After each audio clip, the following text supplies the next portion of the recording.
నమస్తే, welcome to Jeevanrekha women's health. ఇన్నాళ్లుగా pregnancy గురించి పలు వివరాలను తెలుసుకుంటూ నేటికి 9వ నెల ప్రెగ్నెన్సీలోకి వచ్చేసాం. ప్రెగ్నెన్సీ ఆఖరి నెల. ఇది ఎంతో ప్రాముఖ్యతతో కూడిన సమయం. ఈ నెలలో గర్భిణీలలో ఎలాంటి మార్పులు చోటు చేసుకుంటాయి? ఈ నెలలో గైనకాలజిస్ట్ ని కలిసినప్పుడు ఎలాంటి పరీక్షలుంటాయి? ఈ అంశాల సమాహారమే ఈనాటి జీవనరేఖ విమెన్స్ హెల్త్.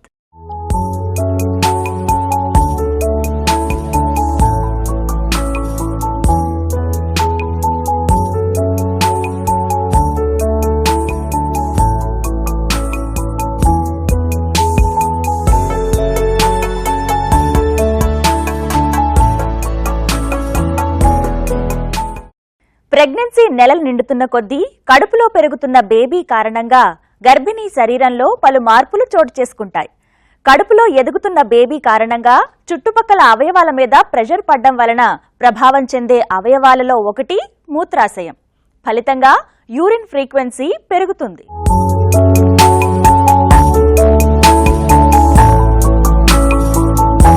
తొమ్మిదవ నెల ప్రెగ్నెన్సీలో ఎంటర్ అయిన గర్భిణీలలో పలు ఇతర లక్షణాలతో పాటు మూత్ర విసర్జన కోసం పలు చక్కర్లు కొట్టాల్సి రావడం కూడా చూడొచ్చు. 9వ నెల కల్లా బేబీ తల క్రిందకి దిగడం, ఆ కారణంగా బేబీ బరువంతా కూడా క్రింది వైపుగా పడటం వల్ల మూత్రాశయంపై భారం పడి ఫలితంగా యూరినరీ ఫ్రీక్వెన్సీ ఎక్కువవుతుంది. 9వ నెలలో చాలా మంది గర్భిణీ స్త్రీలు మూత్రం ఎక్కువగా వస్తుంది, వచ్చిన తర్వాత ఆపుకోలేకపోవటం, తుమ్మినా దగ్గిన యూరిన్ పడిపోయింది అని చెప్పి చాలా కంప్లైంట్స్ వస్తూ ఉంటాయి. వీటికి కొన్ని కారణాలు ఉన్నాయి. మొదటిగా ప్రెగ్నెన్సీ వచ్చిన తర్వాత బ్లడ్ వాల్యూమ్ అనేది ప్రీ ప్రెగ్నెన్సీ కంటే 50% ఎక్కువ అవుతుంది. సో ఫ్లూయిడ్ అనేది ఎక్కువ అవుతుంది. సో కిడ్నీస్ ఎక్స్పాండ్ అయ్యి ఎక్కువసార్లు వేస్ట్ మెటీరియల్స్ని ఎక్స్క్రీట్ చేయడానికి ప్రయత్నిస్తాయి. ఈ క్రమంలో యూరినరీ ఫ్రీక్వెన్సీ అనేది ఎక్కువగా అవుతుంది. అలాగే బిడ్డ పెరిగే కొద్దీ గర్భసంచి కూడా పెరిగి గర్భసంచి బరువు మూత్ర సంచి మీద పడినట్టయితే ఆ ప్రెషర్ వల్ల కూడా మనకు ఇంక్రీస్డ్ ఫ్రీక్వెన్సీ ఆఫ్ యూరినేషన్ అనేది ఎక్కువగా కనిపిస్తూ ఉంటుంది. 9 నెలల గర్భిణికి ఎంతో భారంగా ఉంటుంది. అటువంటప్పుడు మూత్ర విసర్జన చేయడానికి పలుమార్లు బాత్రూంకి వెళ్లాల్సి రావడం కూడా ఇబ్బందే. అంతేకాదు, కొద్దిసేపు యూరిన్ ఆపుకున్నా బ్లాడర్ నిండిపోయి ఆ భారం శిశువుకి ఇబ్బంది కలిగిస్తుంది. అందుకే కొద్దిపాటి మెలకువలతో ప్రెగ్నెన్సీ 3వ ట్రైమిస్టర్లో ఫ్రీక్వెంట్ యూరినేషన్ సమస్యని అదుపులో ఉంచుకోవచ్చు.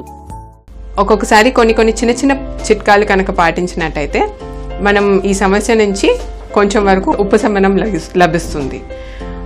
ఫర్ ఎగ్జాంపుల్, కాఫీ కానీ టీ కానీ ఏమైనా క్యాఫినేటెడ్ డ్రింక్స్ కనుక ఉన్నట్టయితే అవి మనం తక్కువ చేసుకున్నట్టయితే ఈ సమస్య తక్కువ అవుతుంది.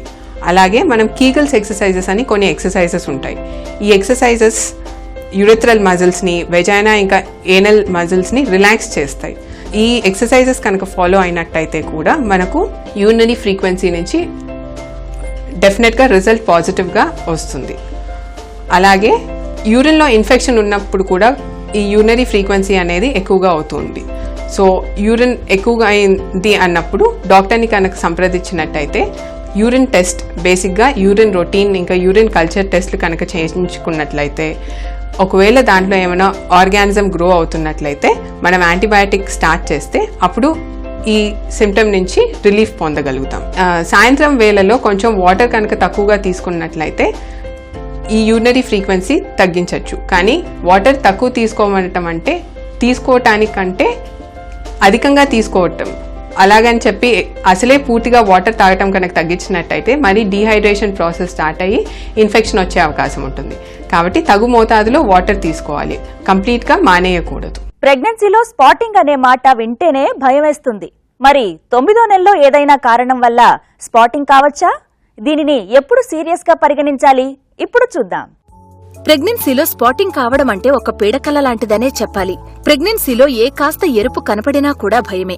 మనం 9వ నెల గురించి మాట్లాడుకుంటున్నాం కాబట్టి ఈ నెలలో ఏదైనా కారణాల వల్ల స్పాటింగ్ కావచ్చా అని చూస్తే రెగ్యులర్ గైనిక్ విజిట్ లో భాగంగా ఇంటర్నల్ ఎగ్జామ్ చేసినప్పుడు సర్వీక్స్ కొద్దిగా ర్యాపిడ్కి గురై ఆ కారణంగా కొద్ది స్పాటింగ్ కావచ్చు. కానీ అది కేవలం దాదాపు 40 గంటల వరకు చూపించి ఆ తరువాత తగ్గిపోవాలి. ఇక సెక్షువల్ గా ఇంటర్కోర్స్ చేసినప్పుడు కూడా కాస్త స్పాటింగ్ కావడం సహజమే. 9వ నెలలో ఎప్పుడైనా స్పాటింగ్ కనపడడం అంటే కొద్దిగా బ్లీడింగ్ కనపడడం అట్లా ఏమన్నా ఉంటే తప్పకుండా డాక్టర్ని సంప్రదించాలి. ఇది ఒక్కొక్కసారి 9వ నెలలో అంటే 38 వీక్స్ తర్వాత 38 వారాల తర్వాత. ప్రెగ్నెన్సీ అనేది 40 వారాలు. సో 38 వారాల్లో అది తరచుగా రొటీన్ చెకప్లో ఇంటర్నల్ ఎగ్జామినేషన్ చేస్తారు. అది మనకి బర్త్ కెనాల్ ఓపెన్ అవ్వటం మొదలైందా, బర్త్ ప్యాసేజ్ ఎలా ఉంది, హెడ్ ఎక్కడుంది, ఎంత కిందకి దిగింది, అదన్నీ తెలుసుకోవడానికి డాక్టర్ పరీక్ష చేస్తూ ఉంటారు. ఇది చేసిన తర్వాత కొంతమందిలో మనకి అప్పుడప్పుడు స్పాటింగ్ చూస్తూ ఉంటాము. అది ఏమి ప్రాబ్లం అయ్యేది ఏమీ కాదు. ఒక 3-4 రోజులు అప్పుడప్పుడు యూరిన్కి వెళ్ళినప్పుడల్లా కనపడటము ఇవన్నీ చాలా సహజం. సో వాటికి కంగారు పడాల్సిన అవసరం లేదు. కానీ ఒక్కొక్కసారి పింకిష్ లేదంటే బ్రౌన్ కలర్లో మ్యూకస్తో కూడిన డిశ్చార్జ్ కనుక 9 నెలల సమయంలో అవుతూ ఉంటే, దాంతోపాటు కాంట్రాక్షన్ కూడా ఉంటే వైద్య సహాయం తప్పనిసరి. ఈ విధంగా సెక్షువల్ ఇంటర్కోర్స్ తర్వాత జరిగినా లేదంటే దానంతటదే జరిగినా కూడా వెనువెంటనే లేబర్ మొదలవుతుందని గమనించుకోవాలి. 9వ నెలలో డాక్టర్ పరీక్ష చేయకుండా ఎప్పుడైనా స్పాటింగ్ కనపడము అలా ఏమన్నా ఉంటే తప్పకుండా డాక్టర్ దగ్గరికి వెళ్లాల్సి ఉంటుంది. అండ్ ప్లాసెంటా ప్రీవి అంటాం, అంటే మాయ కిందికి ఉండటము అట్లాంటివి కూడా ఒక్కొక్కసారి అవి డేంజరస్ ప్రాబ్లమ్స్. కానీ ఒక్కొక్కసారి కొద్దిగా స్పాటింగ్ కనపడి ఆ తర్వాత నుండి మెల్లిమెల్లిగా సడన్గా ఎక్కువ బ్లీడింగ్ అయ్యే అవకాశం ఉంటుంది. కాబట్టి ఇలాంటి వాళ్ళు ఎవరైనా స్పాటింగ్ ఉంటే తప్పకుండా ఒకసారి డాక్టర్ని సంప్రదించాల్సిన అవసరం ఉంది. నెలలు నిండుతున్న కొద్దీ మీ గైనకాలజిస్ట్ వద్దకి మరింత తరచుగా వెళ్లవలసి రావచ్చు. దీనితో పాటుగా ఎగ్జైట్మెంట్ కూడా ఎక్కువవుతుంది. ఎందుకంటే బేబీ మరికొద్ది వారాల్లో మీ చేతుల్లో ఉండబోతోంది. ఈ నెలలో మెడికల్ చెకప్లో ఏ అంశాలను చెక్ చేస్తారు మీరే చూడండి.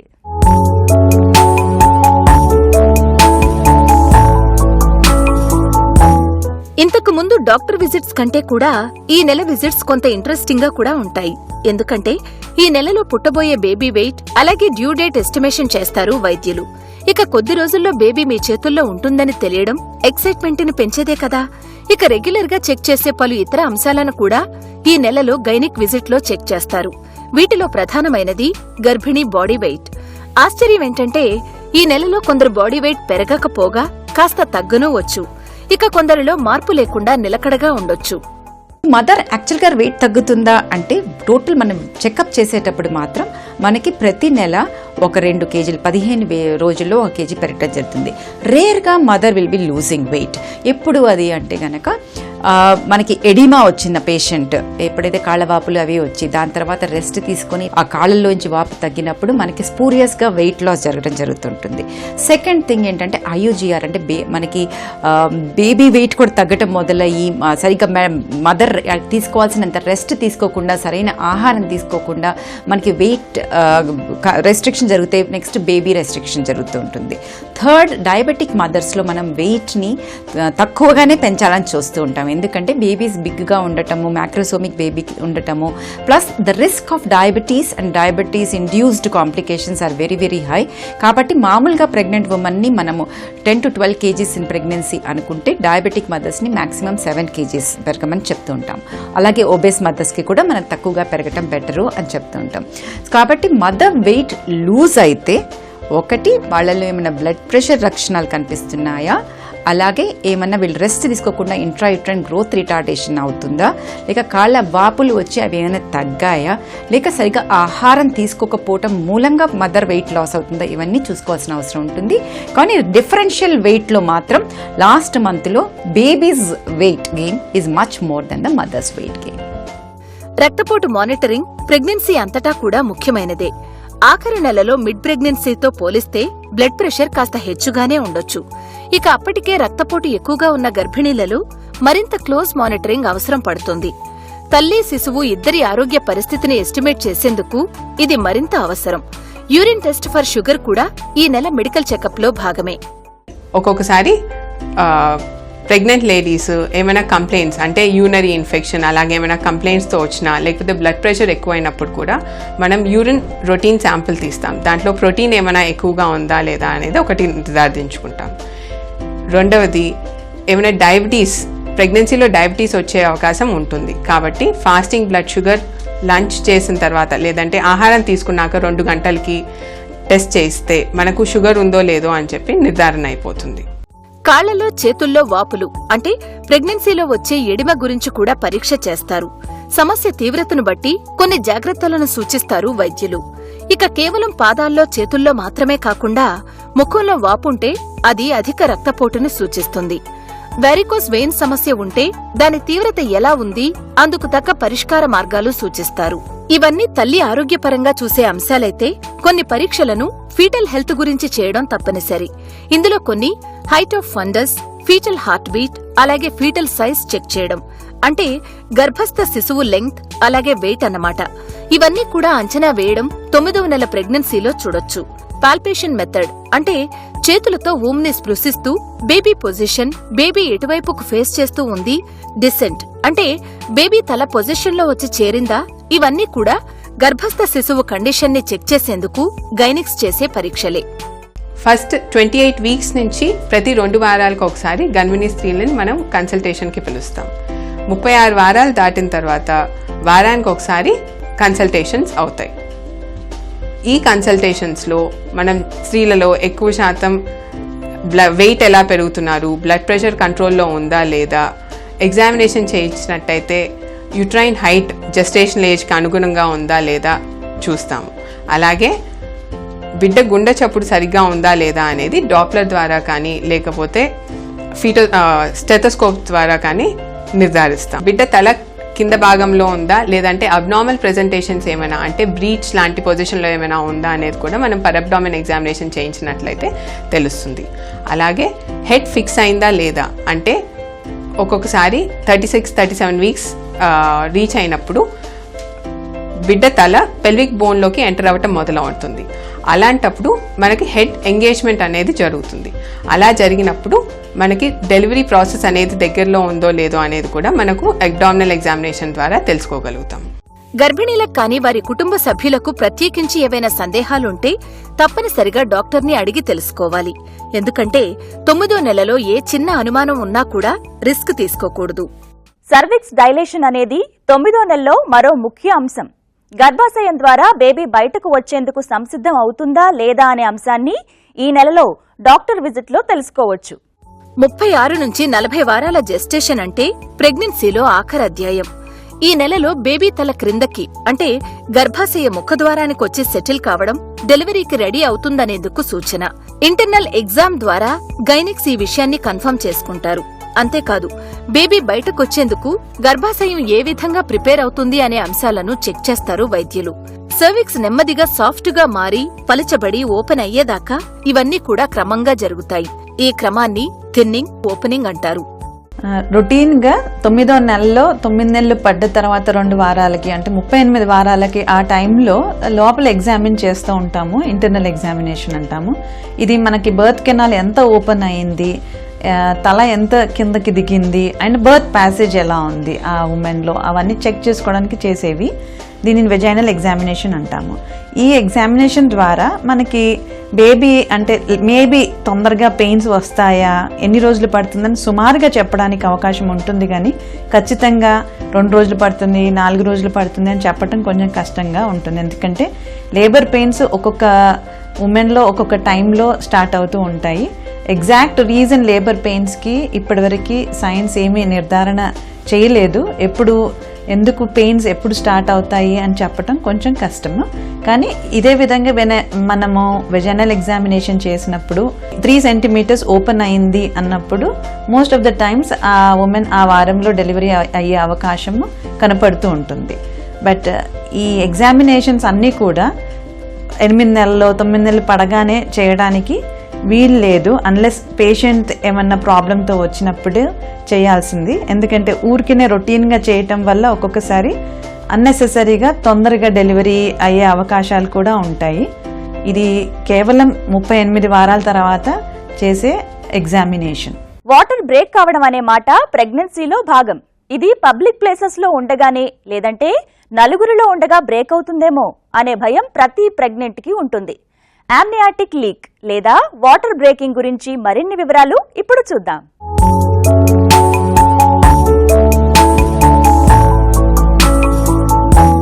గర్భస్థ శిశువు ఫ్లూయిడ్ తో నిండిన ఒక శాక్ లో 9 నెలలు ఎంతో భద్రంగా ఉంటుంది.